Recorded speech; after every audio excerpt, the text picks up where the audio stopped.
All right, so this week we are going to specifically be talking about the controller on the PC Mill 50 for Emco, and this is the same as the PC Mill 55.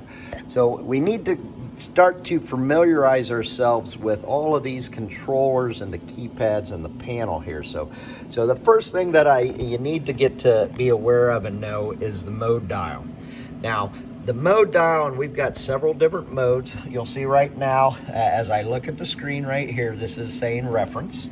So, and we are in the reference mode. So that little symbol right there is the reference mode. Now, when I turn it to this mode, this is the pictogram for our memory. And you can see as I look down here, right here on the screen, it now shows that it's in memory. Now, I'll go ahead to the next one and edit. So I'm just gonna kind of run through these real quick.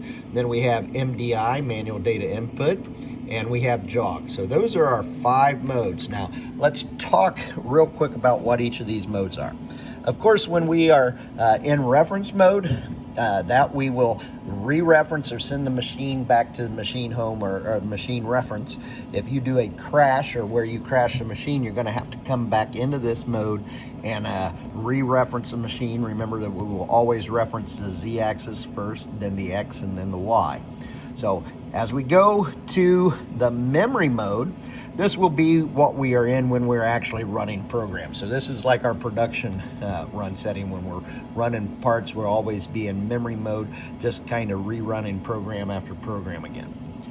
The edit mode is where we want to make any type of changes to the program, or if we haven't gotten a program in there and we need to manually put that program in, we would be using the edit mode here. As we move into MDI mode, so MDI mode stands for manual data input. So this is where we are going to use the keyboard and the keypads, and we're going to manually enter our lines of code one at a time, or give the machine certain commands like turning the spindle on or turning the spindle off, or maybe we want a tool change or do something else where we're using that. We would use that manual data input, our MDI mode. And lastly, here is our jog mode. Now, when you're in the jog mode, so jog mode basically also turns on our arrow keys over here as well. And depending on what our feed rate is, this is going to move and correspond with our feed rate. So we can use jog mode to kind of manipulate and move the spindle around and place the spindle where we want. Now, on the right-hand side of the dial here, we also have these increments. Now, this is important for you to understand. If I don't want to be in jog mode, I can move in increments. Increments are, of course, our units of measure, and you'll see it's marked 1, 10, 100, 1, and 10. Now, what this is kind of in machinist terminology, and the machinist unit is 1/1000th of an inch, or 0.001. And here we're given 1, but this is 1/10 of our machinist unit of 1,000. So if we are incrementing at 1 here, that will be 0.0001, the 4th decimal place. And so if we only wanted to move our spindle 1/10 at a time, so we would go ahead and put it in that mode. Now I'm going to show you what I mean here on this. So I'm going to hit my position button. We'll go over what these buttons are later. So here's my position button. Notice it brings up my screen. I'm going to press my soft key right here, which for all of them, so you can see this. And I'm going to start to move my X around. Now notice, right now on our relative number, we'll just look at that at the moment. That says 4.871. Now as I start to move this in the X, notice incrementally, every time I press my arrow button, it moves it 1/10 on my screen. So this is 1/10, or 0.0001. Now, if I move that increment over to the 10, that means that's 10/10ths are 1/1000ths. So 0.001.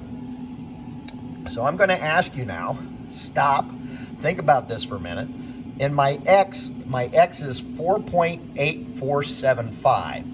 When I press my X arrow button right now, which one of those units are going to move? I'm going to let you stop and think about that for just a second. Now, as I go, so press the button, notice that is the third decimal place here that's moving. So 8515, 8525, 8535. So that is moving 1/1000th at a time in the increments. Let's go and see what happens when we move to the next increment. So now this is 100/10ths, which would be 10/1000ths of an inch, or 0.010. So now again, coming back up here, we're at 4.8535. If I move my X arrow again, which decimal place is going to change right there? So stop the video at the moment, write on your piece of paper and tell me what you think that will move the position to. Stop the video now. All right, so now that you've got your number written on the paper, I'm going to come back. Let's press this button. Notice it's 0.01. So in this case, I went from 4.8535 to 4.8635. If I press that arrow key again, now I'm at 4.8735, 4.8835, 4.8935. So all by using my increments.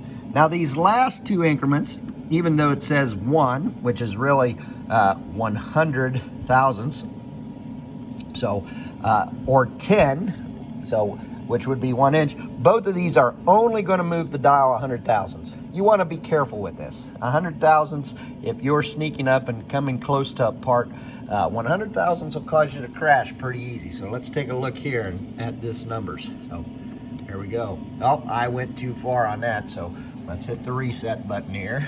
Come back to my position button. That means I need to go the other way. So notice now at 100,000ths, now I'm going 100,000ths the other way. And this is how our mode dial works. So our 5 different modes on this side are different increments of how much we can move the spindle in our X, Y, or Z axis as we're moving parts around, or moving the spindle around. And of course our feed rate dial to there. So both very important that you know and understand and get to be familiar with how these work on this machine.